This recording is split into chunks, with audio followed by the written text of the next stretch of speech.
Good morning, everybody. Well, this museum, which is meant to act as a model for museums apparently by the UNESCO, says for museums in Kurdistan and Iraq, and tell you about the culture of Kurdistan, it is closed. It seems to be perpetually closed. I know yesterday was Friday, today's Saturday, so it could be on weekend.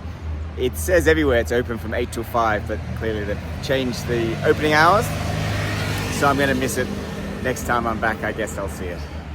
You get so used to these things when you walk around, you forget to talk about them. But one of the things that I've noticed is we're talking about security and safety, is how safe Iraq is. And I'll show you, and it's probably from years of genocide and fear and stuff.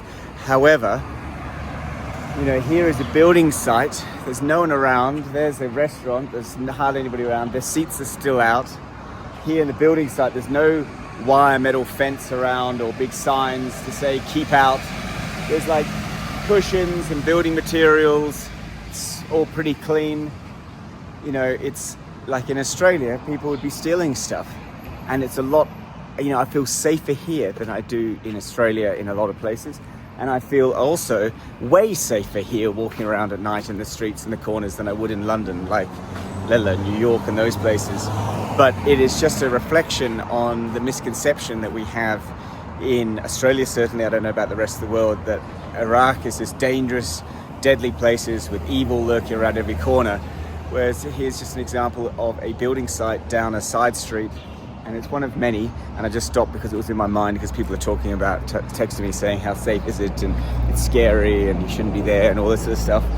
And it's just the misconception that is put out there by the media. Iraq is safe. Look. The place isn't even open. It's got chairs and stuff outside. As I said, that would not happen in Australia.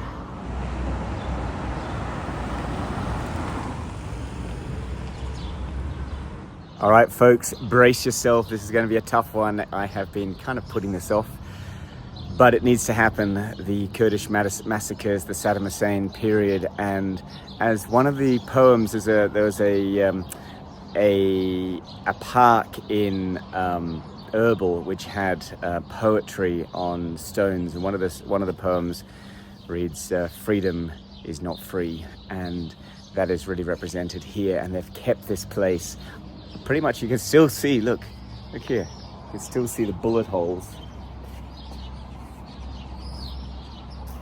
I don't know if you can see that on the video, but you can still see the bullet holes in this building at the top of the fighting there. You can see they've kept it pretty much since 1991, since they liberated this. Since 79 to 91, what is that, 12 years, this was one of the main torture centers for Saddam Hussein's regime in the Ba'ath Party. Now, we had, the younger kids out there won't remember, he had over 1 million people in his army, one of the biggest active military armies, heavily fought, supplied by all the European nations, got into the game to sell them arms. And for over a decade, he tortured and basically held his country to ransom. If you're part of his club, it was good. If you're out of his club, it was bad. And this is one of those places where he brought people and did a lot of horrible things to them. It was a time of a lot of dictators coming out in South America as well, and other places. The freedom fighters came through, they liberated, they've turned it into a museum. There's an office museum. The main museum is closed, but there's a lot of other buildings. I'm going to go and have a look now. Brace myself for a bit of an emotional roller coaster first thing in the morning. Expected to see the National History Museum first, but that's closed. This place is open, and I want to see it second. But anyway, let's do it.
This is a exhibition about all the different types of landmines there are.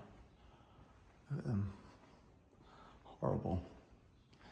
And when I was in the UK, I found out that the #1 producer of landmines in the world at that time was the United Kingdom. It produced more of these than anywhere else in the world because of the high technology and the unit cost of each one. Hence why Princess Diana stood against them.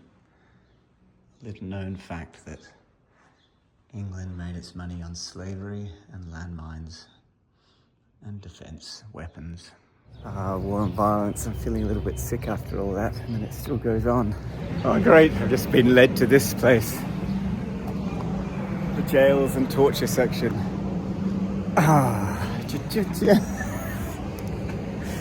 Let the joy continue of this today.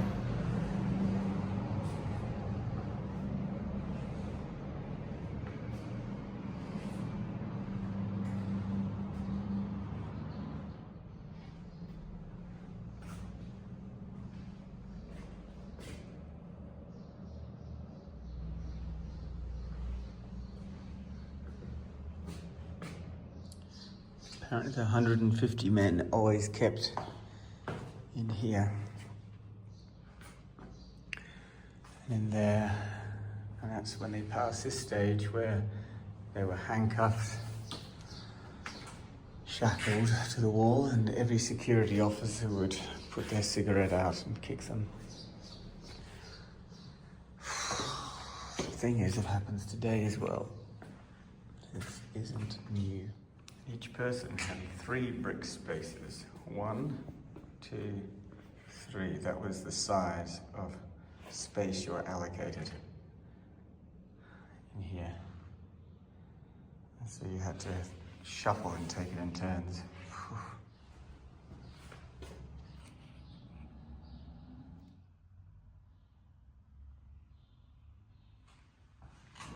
Whew, that was particularly gruesome. I guess it happens in all states. Oh, right. Can't really comment.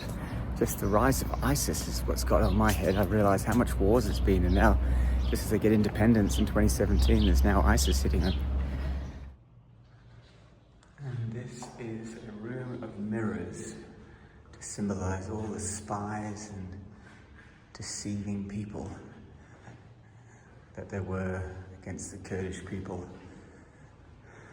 And they lived in these caves, but around them were all these traitors. And the 5,000 lights above it represent all the villages, 5,000 villages that were destroyed by the Saddam Hussein regime. Whew, I said it before, but I feel a bit sick after just the thought of all of that. I'm just going to see if I can get some food or have a coffee and just absorb it. I'm gone back into the bazaar, Grand Bazaar Mosque is up there. It looks like an old building in the corner here, but everything seems to take on a different meaning now. This whole bazaar kind of very eerie and creepy, but I guess that's what Iraq's like, and this whole area is just like layers of torture and terror and people thinking that their ideology is the best ideology. It's just horrible. It's just amazing. Thousands and thousands of years of it. Do you think that we would learn? These are so good, Hammond. Beautiful.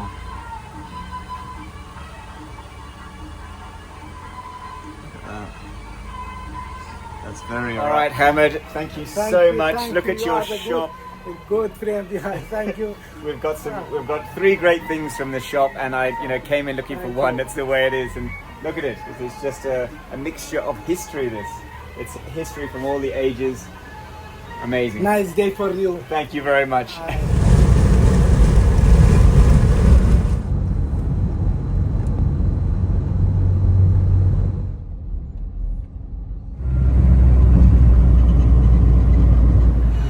Well, I've been driving for hours to get to the train station, which is there.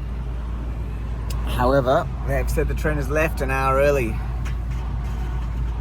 So says 8 o'clock on the websites, and all of the posts say 8 o'clock, but it's just after 7 now. It's a couple minutes past 7, and they're saying it left at 7.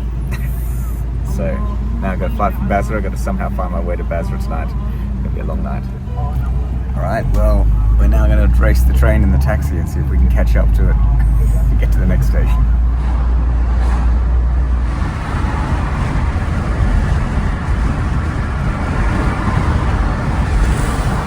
Alright, so I've just been checking online to see if I made a mistake, but no, all the information says 8 o'clock. You can't buy a ticket in advance. You've got to buy it at the station, and they do bag checks, but the security all said, no, can't come in. They were completely shutting up at 7 o'clock, so we are now, my taxi driver's great. He said it's about an hour away. We might make it. At 8:30 it stops at a town down here, so I don't know what town. So I said, can you drive me? He said yes. So we're now flying along the highway. Although get ready for show the seatbelts here to stop the cops pulling over now.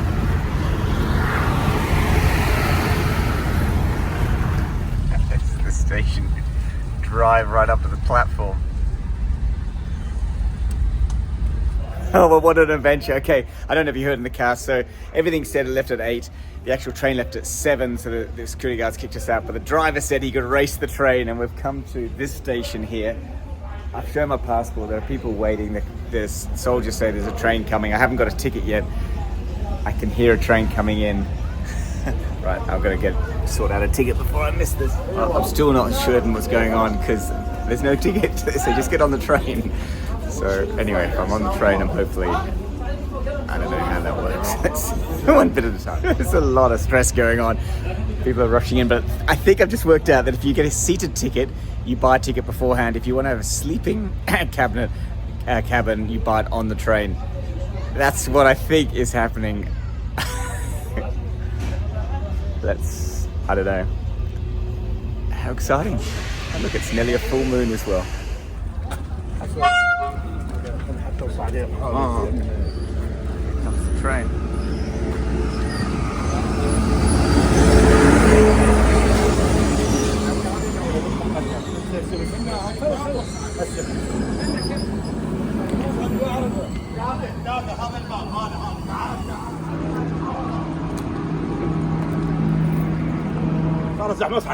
شكرا. سلامة. بس سد الباب.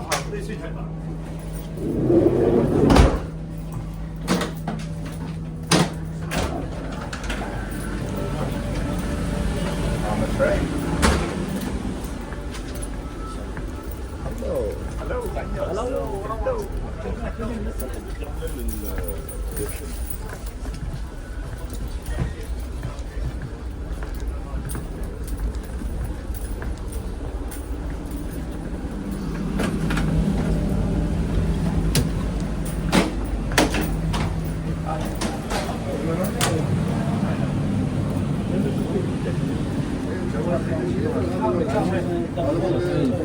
تعال احمد حاجز هو حاجز؟ لا لا يلا بس روح هاي الباسبور اقعد هناك هسه واحد هو خلينا نشوفه. Well, I can't believe it. I have a train. I don't know. Yeah, people around us, officers, but yeah, I haven't think I'm on the train. It's amazing. Wow, someone's coming. So I've grabbed a chai and some food, some biscuits from the guy here. There's some noodles there too. I think I'm waiting for the conductor to find out which room I'm in. So I thought I'd just go and get something to eat. Yeah, so I guess I left at about 1:30, so that would have been 7, so 5.5 hour very fast car ride and another hour. So it's been quite a long time to get this train. I'm so excited. Wow, all those trains in Russia and now a train in Iraq. Bathroom? Yeah.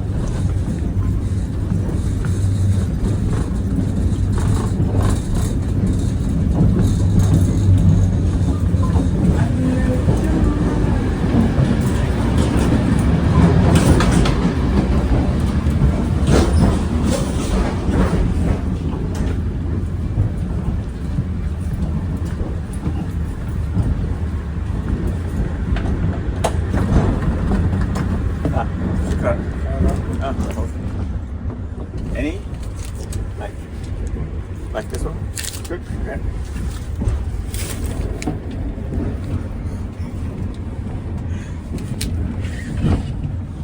Okay, this is what it looks like. 1, 2, 3, 4. I think they've taken me into my own private one because I'm a Westerner. There's a view out there. Wow, pretty cool, huh? I'm stoked by this.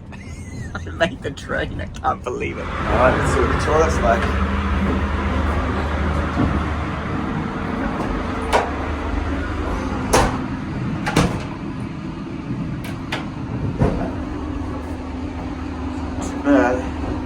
Well, I'm not actually sure how to turn the lights off, but then I found this button. Check this out. I was like, what does that do? Like, I haven't seen that before. And then a television came on. I don't know what's on TV. Nothing. Maybe. That would be so annoying. Can you imagine being in a shared compartment and someone's got a loud TV, public TV going? Oh, okay. This is what we're going past. Night towns. Alright, you can tell I'm highly excited. Turn that off and get some shut-eye.